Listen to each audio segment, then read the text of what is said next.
Hello, ladies and gentlemen. As you can probably tell from the title and the thumbnail, we're going to have to be talking about the BBC again. Because, once again, as we all know, they are state-funded, although of course hopefully soon Boris Johnson will get his finger out of his arse and decriminalise the licence fee. And as you have probably been made aware, this tweet came out not long ago. What is white privilege? We asked Don Amechi, psychologist, best-selling author and former NBA basketball player, to explain for us.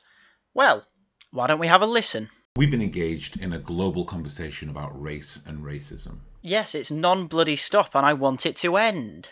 You've probably had discussions at home, at school or at work, and in those conversations you've probably heard the term white privilege. Yes, and it appears to be that when I cause offence to other people for whatever god-forsaken reason, I have to shut up about that opinion. But when my opinion is I'm offended by that particular phrase, I'm told to shut up because it offends other people anyway. Am I being told that I can't win? Is that what's going to happen here? Also, why is this guff in the workplace? In the workplace I'm at, there's never been a racist incident. Yet we still have to talk about racism. What the hell? You may have even had this term used in a way that felt like an insult or an accusation. Exclusively, yes. Others will have told you that it's all just made up to make white people feel bad, and none of this is right. So stop using the phrase.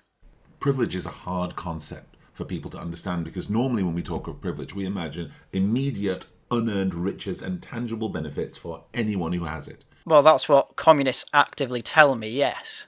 But white privilege, and indeed all privilege, is actually more about the absence of inconvenience, the absence of an impediment or challenge, and as such, when you have it, you really don't notice it. Well, that may all well be true, not that I think it is. However, even making that point implicitly completely ignores white homeless people, epidemics of white girls that have been raped in the north. Hell, even the very nature of it completely ignores people that find it offensive. Yet, of course, that all has to be ignored because if you, at all, take notice of it, the whole idea of white privilege starts to fall down.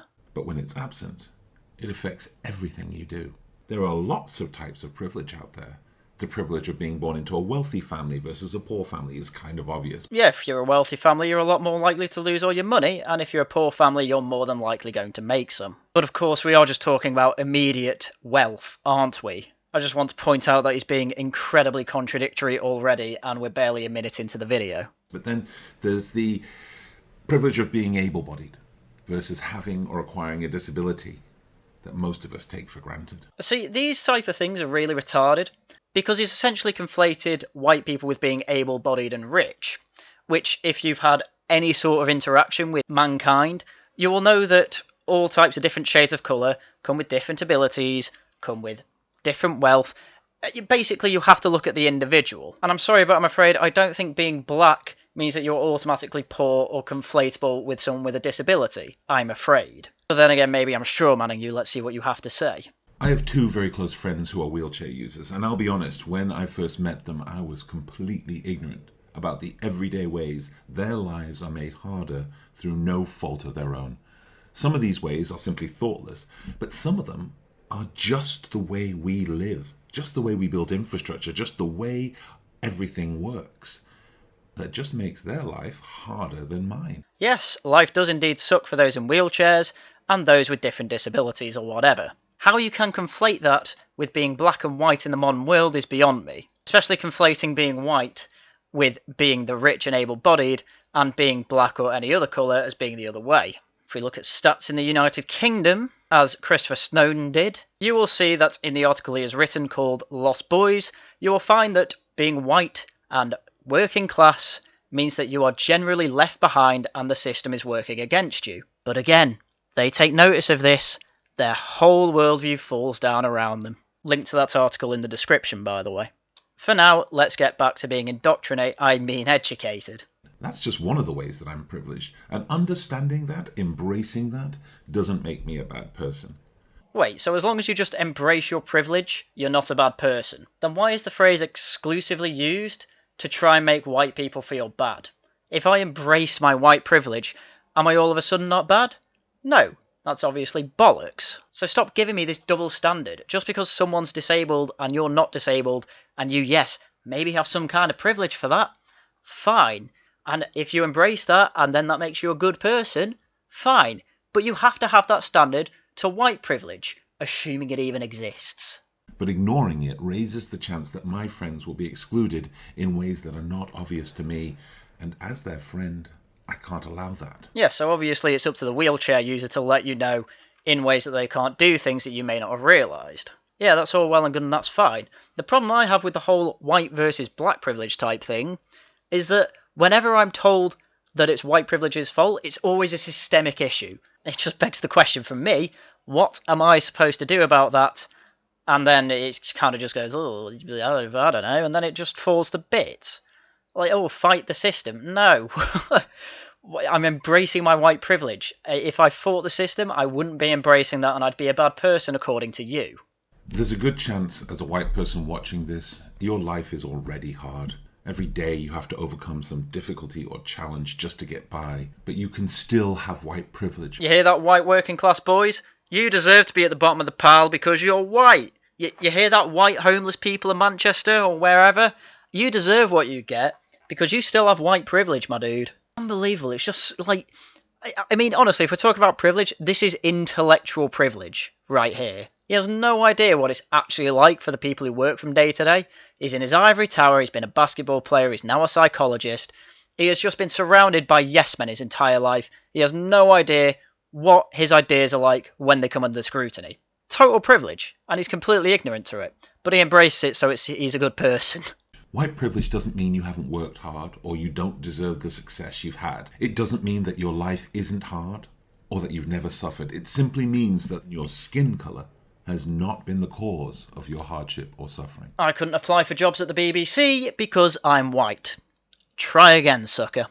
There is nothing but a benefit to understanding our own privileges, white and otherwise. It brings us closer to those who are different.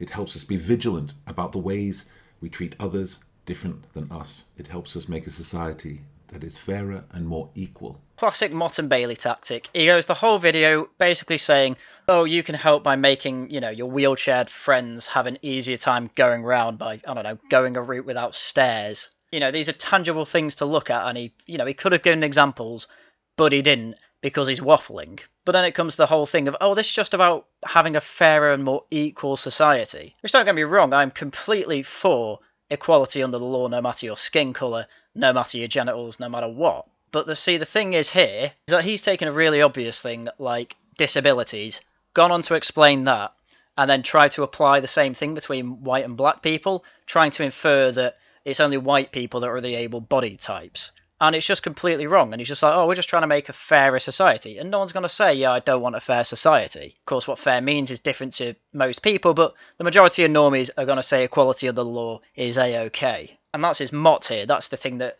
is everyone can agree with and he can easily defend against. But then when he goes out to the Bailey of white privilege, well, you'll see he just fluffed around saying, oh, it's kind of like being able-bodied, which really I just think's very, very offensive.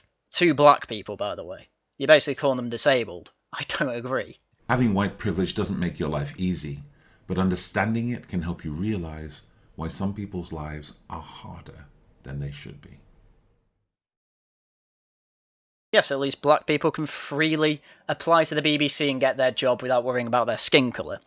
Anyway, I also want to point out that at the end, that was by BBC Bitesize. And for those of you that haven't heard of BBC Bitesize, this is essentially the part of the BBC which is publicly funded, that educates young people, helps them over with GCSE and A-level exams, and is basically an extra resource for learning materials for pupils of all ages, basically.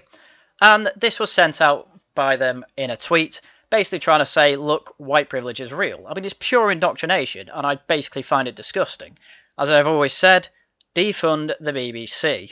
Come on, Boris Johnson, you know you want to. And honestly, I wish it stopped there, but Newsround, and again, for those of you that don't know, Newsround is a kids show that, believe it or not, completely deals with the news. It's essentially BBC News for kids. So we're going to go through one of their web pages, White Privilege, what it is and how it can be used to help others. Now, there are a load of videos in this, but I can't find a way to download them, so link in the description if you want to see these videos. We're just going to go through the text. You may have heard the term white privilege recently. Lots of prominent people, including chat show host James Corden and England manager Gareth Southgate, have referenced it in recent weeks. Oh yes, if there's white privilege anyway, it's going to be football, isn't it? Their comments came following the death of an unarmed man named George Floyd after he was stopped by police in Minneapolis, USA. But what exactly is white privilege and where does it come from? Oh my god, this is going to be cancer. If you look it up in a dictionary, classic, white privilege is described as people with white skin having advantages in society that other people do not have. But what exactly does that mean? Really? You have to tell kids what that means? Kahindi Andrews is a professor of Black Studies at Birmingham City University and leads the Black Studies Association. Oh my god. For me, white privilege is the benefits you receive for being white.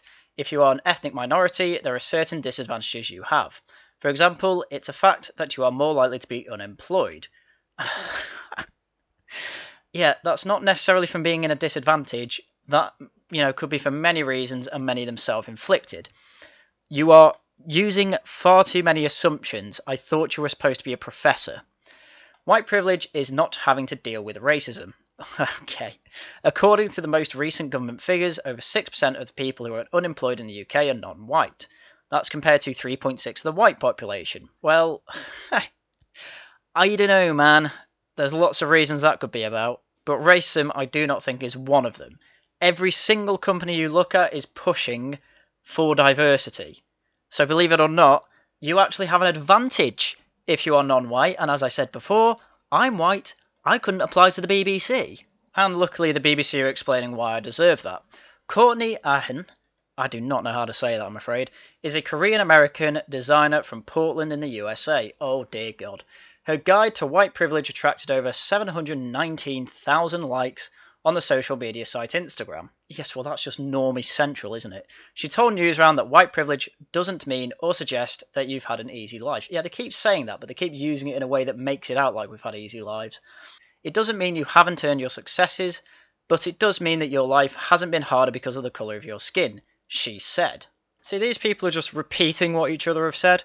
There's nothing actually backing this. There's no fresh perspective, even from the same side, on what it is. There's no fresh evidence that proves it, aside from some messing around with some stats. It's all just bleat, bleat, bleat. White man bad, black man good. That's basically the whole narrative. I mean, the next paragraph's a perfect example of this. UK government statistics also show that between 2018 and 2019, black people were more than 9 times as likely to be stopped and searched by police as white people. A quarter of the UK prison population is made up of non-white people, despite them only representing about 14% of the population. Yes, well, if you listen to Secretary of ACAD, he's recently been going through the prison population statistics, and it also turns out that atheists are overrepresented in prison systems, yet you don't see anything about Christian, or I think it was Sikh, privilege, although they probably will make a case for Christian privilege.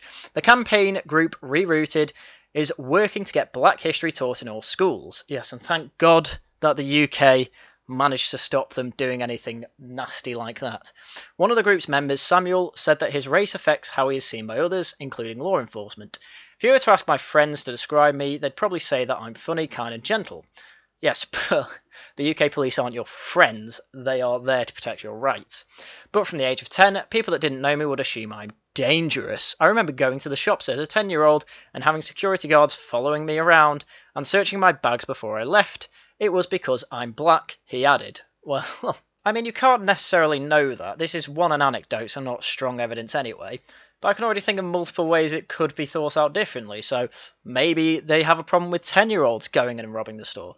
Maybe they do have a problem in the area with the shoplifting in general. You know, if you see a 10-year-old with a bag and he's going around the sweet aisle, it's not out of the question that they actually steal something. But I don't believe that they thought you were stealing because you were black. I think they were doing it because you were a 10-year-old kid with a bag. Anyway, I'm going to move on. How can I use my white privilege to help others? According to Courtney Ahan, you should speak up if you see somebody being treated differently because of the colour of their skin, adding that people need to go beyond simply posting support on social media.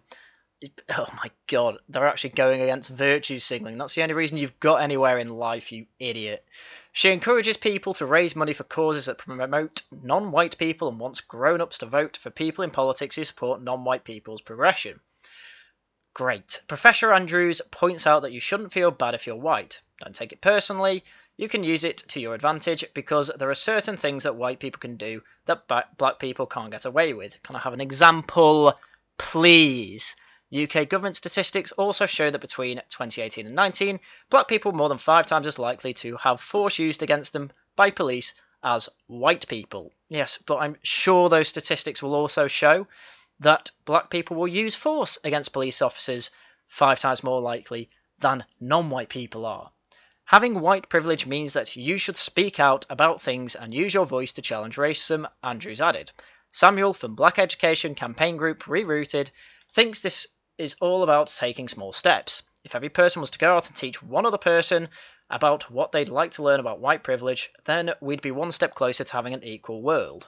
How is this not exactly like having the spies from 1984? How is that basically... How is this not one step away from having kids report old people to the police for not kneeling to George Floyd the 5 required times a day? How is this not just indoctrinating kids to go out and try and spread the word like Jesus Christ? Except a lot more sinister, because at least Jesus said if people don't want to learn, leave them alone. But now we're forcing on kids to tell them, hey, you've got to go out to the world and tell people to not be racist, tell white people that they're bad. Oh, but they shouldn't feel bad about being bad. They should just know that they're bad. Like, it's ridiculous. How am I not supposed to take this personally? And this is on state-funded news organisation for kids news round. Like, this stuff kept me interested in the world when I was 10. Well, if I was 10 now, like, no doubt I'd be radicalised. I think my brain was smart enough to know when my colour was being attacked. I also think it was smart enough to know when you go against Martin Luther King, but there we go. And as usual, defund the BBC. But I'm going to go through one more video, because this was one of my favourite cartoons as a kid. If anyone doesn't know the show, it's called Arthur. And this is a clip from, I think, a recent announcement from the show from PBS, the company that runs the show. I gotta call Buster. Hey, Arthur. Hey, Buster. Did you see that video? Yeah, I just watched it. It was awful. If having cartoon animals talk about racism while pretending to Skype call isn't peak 2020, I don't know what is. But hey, we're only just over halfway through the year, so let's find out. I can't believe someone would be hurt like that, just because they're black. How on the nose do you have to be? Oh god, I saved this for last because I honestly think this is just funny more than it is worrying. Although it is very worrying at the same time. Racism is so unfair. No one should ever judge someone by the color of their skin. See, in the early days of Arthur when I watched it, that would be the end of the moral. But no, they have to carry on for another 3 minutes. But how could it happen here, in Elwood City, right outside the Sugar Bowl? Buster, it happens everywhere. Yeah, it's a well-known fact that black people get hurt at literally every single street in the planet. Black people are not safe anywhere. They're going to get hurt everywhere. That's what Arthur's teaching kids. I was talking to Mrs. McGrady the other day. She said there's a really long history of black people not being treated fairly in this country. It has to stop. We have to do something. Yeah. So I think the cartoon's basically saying that, these kids have indoctrinated themselves. You know, Arthur and Buster have indoctrinated themselves into wanting to be radical justice warriors. No, the whole system behind social justice is what is causing this need for kids to feel like they need change. You know, it's people pushing them into it. I don't think kids would be like this naturally, but I base that off my own experience. So they call one of their teachers to ask, how can we be radical activists?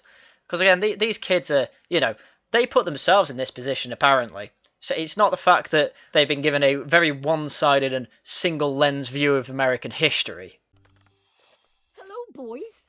I'm so glad you reached out to me. Yes, I saw the video too. And let me tell you, it made my blood boil. Me too. It also made me scared. I mean, this happened in our neighborhood. Oh my god, this is so badly acted. I'm sorry, but can't we just get to the point where you tell them how to be really aggravating teenagers? It is scary, Buster. But you should know that a lot of grown-ups are fighting racism and working hard to keep us all safe. I'm gonna live with you. If I was 10 years old and I was watching this shit, I'd change the channel immediately. I'd see what's on ITV. Because I think it was on BBC, I don't remember. But you get the point. This is the most boring stuff in the world. No wonder kids are moving to YouTube. You know, why would they want to stay on this stuff when they're clearly being indoctrinated? You know, kids just want to have fun. This isn't how you make anti-racism fun, if there's even a possible way to do that. Why does this keep happening, Mrs. McGrady? Well, racism is like a disease. If you don't treat it, it's just going to get worse. Oh my lord, let's hear your ideas for treating racism then. Wait, if racism is a disease, can I get it? Buster, don't worry. This isn't about you. Actually, it is. Great, absolutely no examples of anything. Just Buster comes out with an absolutely asinine statement, and now he's going to learn why he's bad. In fact, on the subject of this, what is a black person in a world full of anthropomorphic animals? You know, what are the aardvark on aardvark crime statistics, and when are the MSN going to address it? It's about all of us. It's not enough to just say, I'm not racist. It's not my problem. I mean, I don't think that's why people say they're not racist. I don't think they say it's not my problem. I think the reason they say that is because they are not part of the problem. At least that's why I say it. We have to actively fight against racism. As my friend John Lewis once said, if you see something that is not right, not fair, not just, you have a moral obligation to do something about it. Yes, but then there's a lot of moral questions about what is right and just and all that. And yes, there's no question that if someone is killed by police while they are unarmed and not attacking them, that is unjust. Problem is that you are conflating all unarmed killings by cops to being unjust, which isn't necessarily the case. So there's a lot of damage you can do with just your fists, and the law is actually morally justified, and the police officers are morally justified to defend themselves if attacked in any way. But no, the whole thing is that white men bad, black man good. I don't think there's any getting away from it either. So, what can we do? Well, one of the most important things is what you're doing right now. Oh god, this is gonna be good. Eating carrot sticks? I mean, talking about it. Talk about racism with your friends, your parents, your teachers. Yes, be a really annoying adolescent prick. That's how you're going to solve racism. You know, it's, oh my god, I really hope that kids go to really conservative parents trying to convince them that they're racists. It wouldn't surprise me if child beatings go up because of it. To the overlords at YouTube, that was an obvious joke. Don't be afraid to ask questions. We all have a lot to learn about this issue. But of course, question anything about white privilege, and question whether George Floyd's death was actually due to the cop kneeling on his neck, or the cocktail of drugs he had in his system. Oh, that's racist. So no, don't ask questions, that's not what they're saying. What they are saying is, ask a general question and then get indoctrinated, as she goes into here. Also, listen. Listen to people who have experienced racism firsthand. Unless they're white. Imagine what it would be like if it happened to you. Yeah, it felt pretty shit that I couldn't get a job at the BBC till I saw what they were pumping out. Or someone you love. And finally, act. When you see or hear of someone being treated unfairly, stand up for them. Say something. It might be scary, but I guarantee you it's better for everyone. And it's the right thing to do. And don't you question it. But again, it's a bunch of vagary. How do you help someone from an anecdote of when they tell you about racism? You know, you say, oh, well, I'm not racist, so you're safe with me. Oh, well, that's a racist thing to say as well, apparently. You know, you go in circles with this. It's absolutely pointless. I'm all for trying to get rid of racism of any kind and all that. But my god, you make it seem so one-sided. And you make it seem like, oh, only the kids can save you, so kids, go out and act and really annoy everyone, even though you don't know everything about the world, for God's sake. Wow, you really inspired me. Yeah, thank you, Mrs. McGrady. I'm going to talk with my parents about this right now. Hey, Mom! Me too. Bye. Parents, I suggest that you get your FBI crime statistics ready. Whoa, that's it. I was just getting going. Remember, kids, talk, listen, and act. If we work together, we can make a difference. Oh my god. This is why we're going to have a load of revolution. Well, this is why we have a load of revolutionaries already. But we're going to get a lot worse ones unless kids actually realise they've been indoctrinated at some point. But this is the problem with indoctrination. It's pretty hard to get out of being indoctrinated. So the best thing you can do, parents, is, you know, teach them about these things properly. I have friends who, you know, during COVID, they were sent things about Winston Churchill and they had to explain how he's racist. Yeah, they just said, yeah, don't do that. Here's alternative essays and here's alternative things you can read about what the man was actually like. And that's how you work around it. You know, you're up against the system here, parents. I do not envy you. Anyway, that's about all I can bear, and that's everything I've got for you. So, as usual, thank you very much for listening, and until next time, goodbye.